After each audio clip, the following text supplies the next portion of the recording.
Good day, everyone, and welcome to today's Microeconomics Lecture. I'm Dr. Magda Mustafa Sadiq from National University Sudan, Faculty of Administrative Science.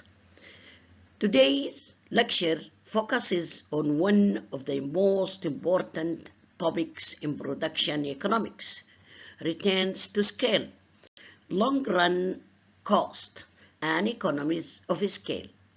By the end of this lecture, you should be able to explain the meaning of returns to scale, distinguish between increasing constant and decreasing returns to scale, differentiate between short-run and long-run cost, explain economies and diseconomies of scale, interpret the long-run average cost curve.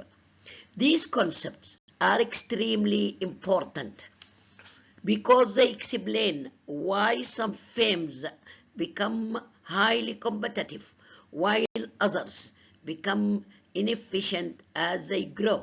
Let us begin. What is returns to scale? Before discussing cost, we first need to understand what economists mean by returns to scale. Returns to scale describe how output changes when all production inputs increase together by the same percentage. Notice something very important. In the long run, firms can change every input. This can include labor, machinery, buildings, technology, land. Unlike the short run, nothing is fixed. For example, suppose a furniture company doubles the number of workers, doubles the number of machines, doubles the factory size. The question becomes, how much will production increase? Will it double? Will it more than double? Or will it increase by less than double? The answer determines the firm's return to scale. Types of returns to scale. There are three possible outcomes. First, increasing returns to scale. This occurs when output grows faster than inputs. For example, if inputs increase by 20%, output increases by 35%. This is excellent news for the business. Why? Because the company becomes more productive.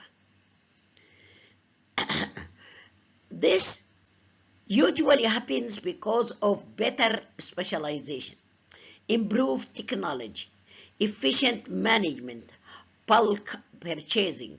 Example, think about Samsung.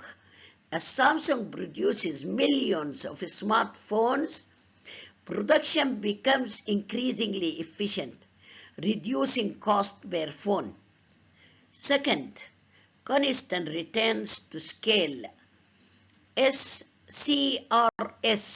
Here, if inputs increase by 30%, output also increases by 30%. Efficiency remains exactly the same. The business grows without becoming either more or less productive.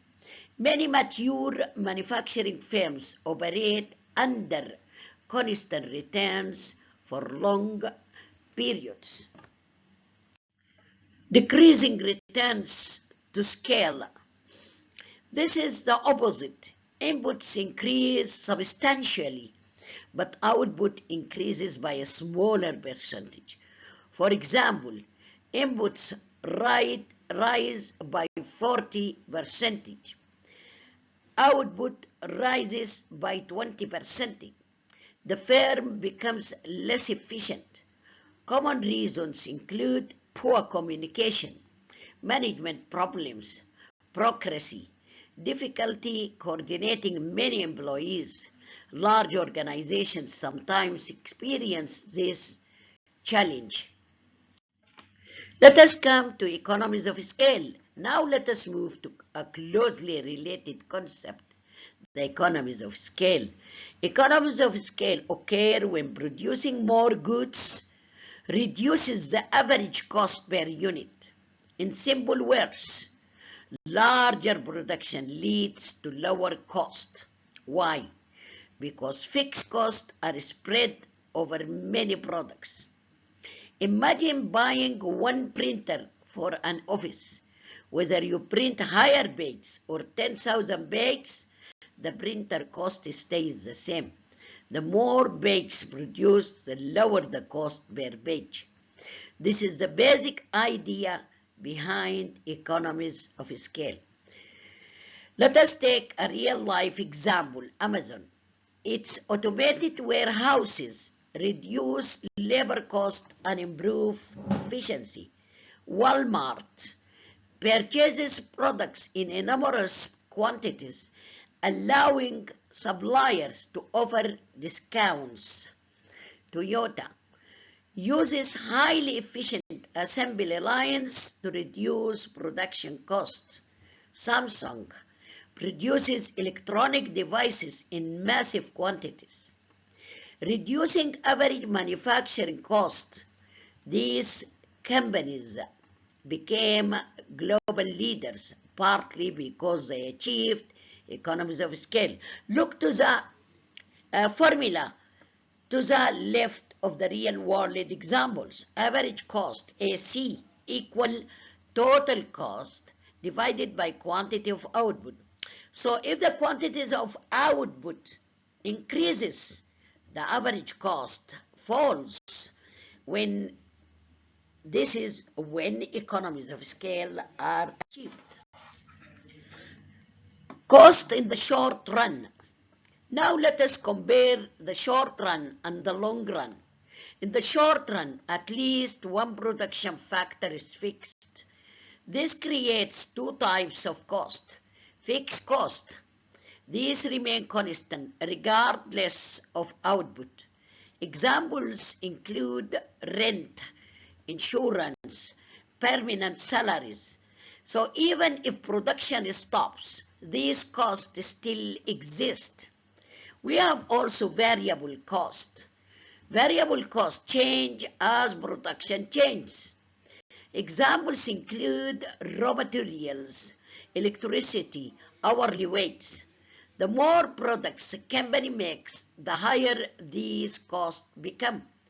Example, suppose a bakery rents a building for 1 year. Whether it produces 100 loaves or 10,000 loaves, the rent remains the same. Therefore, rent is a fixed cost in the short run.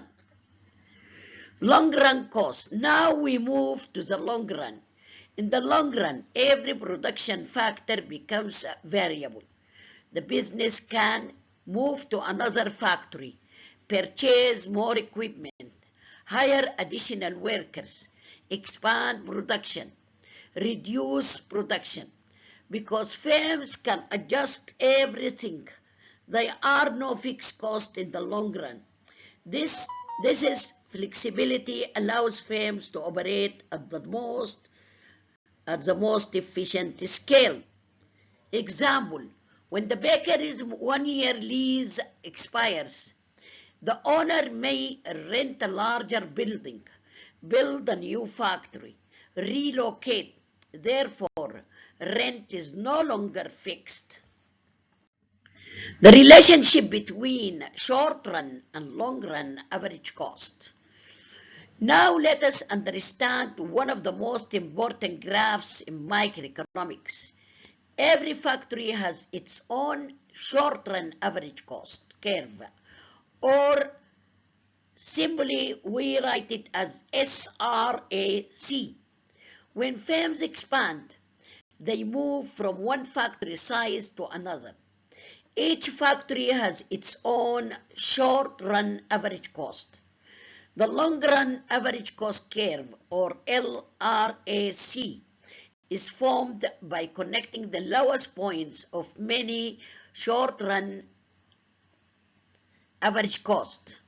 curve. Economists often call it the envelope curve. It represents the lowest possible production cost for every output level.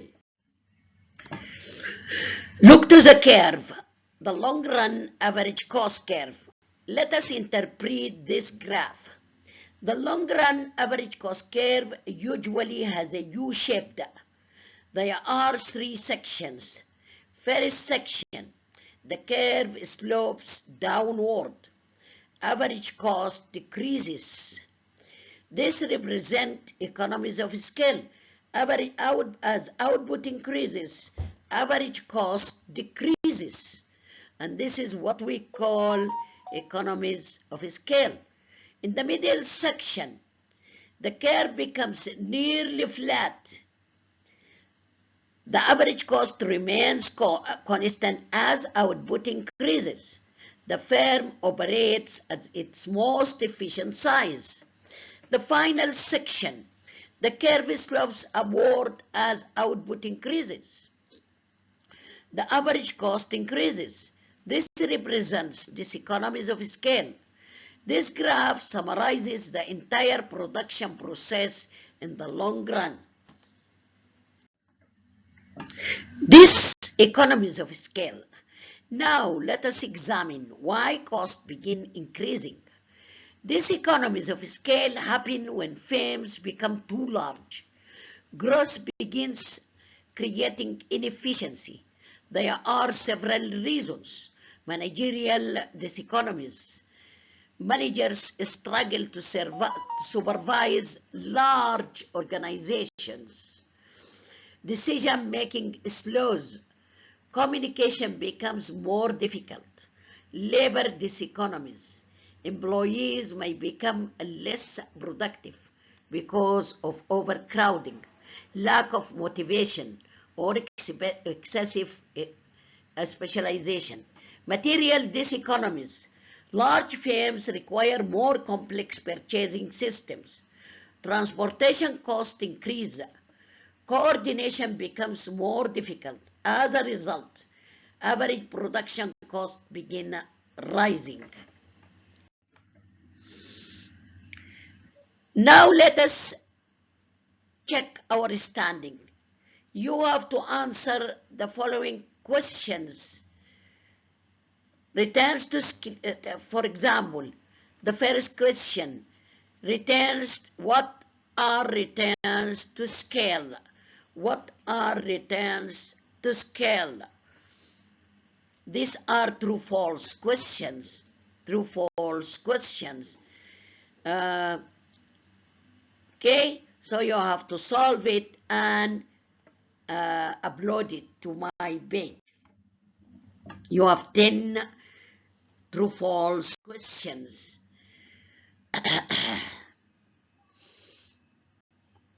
Now let us summarize today's lecture. Today we learned that returns to scale explain how output responds when all inputs increase. There are three types of returns to scale: increasing, constant, decreasing. The short run includes fixed and variable cost. The long run has only variable inputs. Economies of scale reduce average cost. These economies of scale increase average cost. The long run average cost curve is formed from multiple short run average cost curves and illustrates the most efficient production scale. Thank you for your attention. Before our next lecture, I encourage you to review today's concepts carefully. Practice interpreting long-run average cost and short-run average cost graphs. Think of real companies that benefit from economies of scale and those that may suffer from diseconomies of scale. In our next session, we will continue exploring important microeconomic concepts and apply them to real business decisions. Thank you, and I look forward to seeing you in the next lecture. Have a wonderful day.